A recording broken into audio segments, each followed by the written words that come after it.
tuziangazie taarifa zote muhimu kuhusu Red Devils tarehe 20 mwezi wa 7 2026, lakini nikukumbushe ukiwa nchini Tanzania kwenye miji ya Dar es Salaam, Morogoro, mji kasoro bahari pamoja na Rock City Mwanza, unatakiwa utumie usafiri rahisi kabisa unafahamika kama Twende Ride. Nenda App Store, Play Store, download application yao, install, halafu request usafiri ukiwa kwenye majiji haya makubwa Mwanza, Morogoro pamoja na Dar es Salaam. Sasa nikwambie taarifa za muhimu kuhusu Red Devils Manchester United. Hatimaye leo Manchester kupitia tovuti yake imetangaza rasmi kukamilisha usajili wao wa 4 wa msimu huu baada ya Karl Darlow, Andre Santos na Youri Tielemans. Sasa leo ilikuwa ni zamu ya usajili wa bwana mdogo Tainan Thompson kutoka kwenye klabu ya Spurs ambaye amejiunga na Manchester rasmi. Bwana mdogo huyu alifunga magoli 13 kwenye ligi ile ya vijana chini ya miaka 21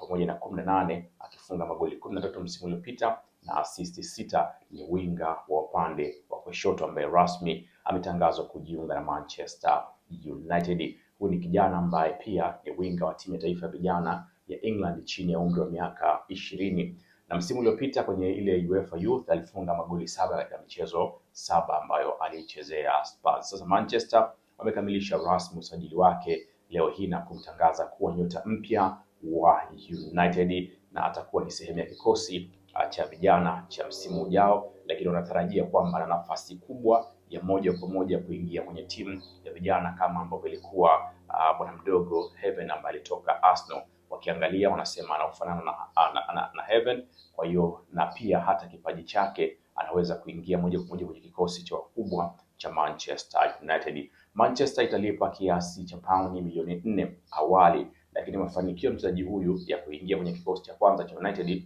Manchester italipa kiasi cha paundi milioni 4 nyingine. Hivyo jumla itakuwa ni paundi milioni 8, lakini 4 ikianza mafanikio ya kucheza kikosi cha kwanza yataongeza paundi milioni 4 nyingine, na hivyo itakuwa jumla paundi milioni 8 inamfanya Tainan kujiunga rasmi na United akitokea Spurs. Wanasema ni moja kati ya mawinga ambao ni promising sana katika soka la Ulaya, na Manchester wanachoangalia ni kuweza kumkuza ili miaka miwili ijayo kutokwenda sokoni na kutumia fedha nyingi kuweza kupata winga, lakini sio mchezaji ambaye anakuja kuanza moja kwa moja kama mbadala wa Marcus Rashford au Cunha au kama ndio usajili sahihi wa upande wa kushoto kwenye dirisha hili. Hapana, huu ni mpango mwingine wa muhimu wa kuwa na vijana ambao wana vipaji ambao watakuwa taratibu kama kina Yolo, kina Heaven. Sasa ni huyu mwingine na wale wengine ambao pia wanaletwa kwenye klabu ya Manchester United. Lakini mbali na hili la usajili huu, sasa taarifa rasmi kutoka kwenye vyanzo rasmi pia ni kwamba Marcus Rashford ana matarajio makubwa ya kusalia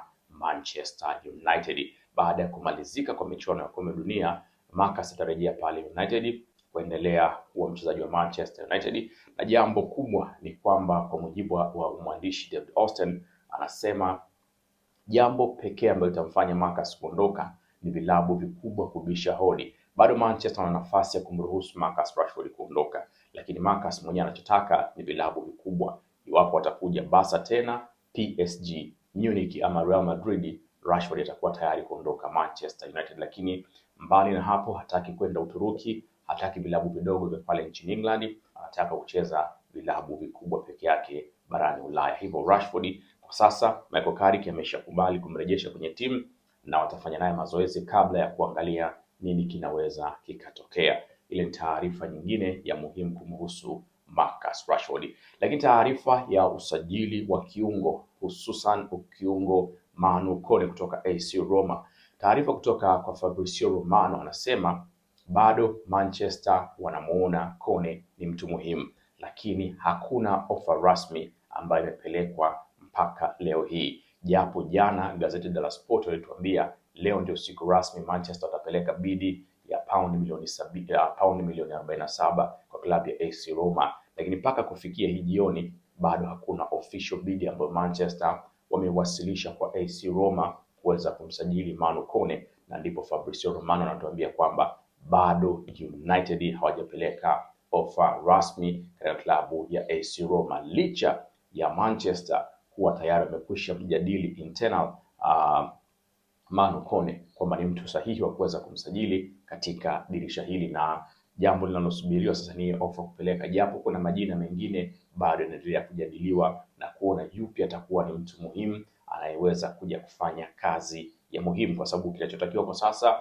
ni kiungo punda, sio kiungo bamia tena. Anatafutwa kiungo punda wa kuja kufanya kazi zote ngumu na chafu kuelekea msimu ujao, na tayari tumeona pre-season dhidi ya Wrexham, tuliona namna ambavyo vijana walikuwa wanajitahidi na Andre Santos alituonyesha yeye ni mtu aina gani. So hakuna offer rasmi ambayo imekwenda mpaka sasa ya kuweza kumsajili Manu Kone, na hii ni taarifa ya Fabrizio Romano, lakini bado gazeti la Sport walituambia offer rasmi itakuwa ni leo. So siku bado haijaisha, huenda offer ikawa inapelekwa. Lakini jana tunafahamu beki licha Lisandro Martinez aliumia. Sasa imeongeza taarifa ya usajili wa mlinzi kutoka Leicester City, Ben Nelson, ambaye inaelezwa Manchester wanataka kuongeza kasi ya kuweza kumsajili kwa sababu wanaona inaweza kawa licha akaendelea kuwa na injury ya muda mrefu ama injury ambazo zinajirudia mara kwa mara, hivyo wanahitaji kuwa na backup ya beki mwingine bora. Kijana wa miaka 20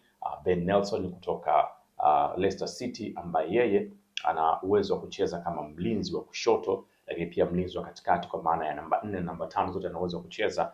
Ni mtu ambaye Manchester sasa wanamwangalia kwa ukaribu zaidi kuona wanaweza vipi kumsajili, na kumekuwa kuna bei mbalimbali zikitajwa. Wengine wanasema ni paundi milioni 10, wengine wanasema 15 mpaka 20, haiwezi kudhidi 30 kwa mujibu wa vyanzo vingi vya habari. Hivyo Ben Nelson kutoka Leicester City ni usajili mwingine ambao unaweza ukafanyika kwa kuzingatia injury ambayo ameipata Lisandro Martinez. Bado haijulikana Lisandro anaweza kukaa nje kwa muda gani, lakini amekuwa ni mtu wa injury mara kwa mara, na bahati mbaya pia mtu kama Madrid na aliokosa sehemu kubwa ya msimu kutokana na injury. Hivyo Manchester inabidi aanze kuchukua tahadhari mapema, na tahadhari kumuona Ben Nelson anapewa nafasi ya muhimu. Taarifa kutoka kwa David Austin pamoja na BBC wanasema mustakabali wa Joshua Zirkzee bado haujaeleweka ndani ya Manchester. Manchester wanafikiria kuachana na Joshua Zirkzee katika dirisha hili ikiwa watapata ofa sahihi, kwa sababu kumuondosha Joshua Zirkzee inaweza kutoa nafasi ya kumuongeza mchezaji mwingine bora katika eneo hilo la ushambuliaji, kwa sababu kumekuwa na maelezo kwamba inaonekana Joshua Zirkzee hawezi kuifikisha Manchester popote kwa sababu ya ubora wake, na hata ambao tulitazama mchezo wa kwanza wa pre-season bado ni mchezaji ambaye ni mzito. Tutarajii kuwa tunaenda michuano mikubwa ya Ulaya kushindana na vilabu vikubwa ukiwa na mshambuliaji aina ya Joshua Zirkzee. So Manchester wanafikiria kuachana na Joshua Zirkzee ikiwa itapatikana ofa sahihi katika dirisha hili kubwa la usajili. Lakini hapo hapo tunatarajia kuona wachezaji ambao wamekuwa majeruhi wanatarajia kurejea Carrington kuanza mazoezi hivi karibuni, akiwemo Benjamin Sesko ambaye alibaki, Carrington pamoja na Karl Darlow kuendelea kupata kurecover taratibu wakati wenzao walipoenda kucheza mchezo wa kwanza wa pre-season. Na ni rasmi pia Ben Jacob anasema Benjamin Sesko, Big Sesko, atakwenda kuvaa jezi namba 9 mgongoni kuelekea msimu ujao. So hizo ndio taarifa za wakati huu kuhusu Manchester United. Ukisubscribe unakuwa umesababisha jamii kubwa kuendelea kukua, lakini ukiwa Dar es Salaam, Morogoro pamoja na Mwanza, tunatembea na usafiri wa kibingwa kabisa unaitwa Twende Ride. Nenda kwenye App Store, nenda Play Store, download the application, install kwenye simu yako, alafu ukiwa Mwanza kwa request popote pale utakuwa unaenda kwa bei rahisi. Halikadhalika Morogoro, Dar es Salaam hivyo hivyo.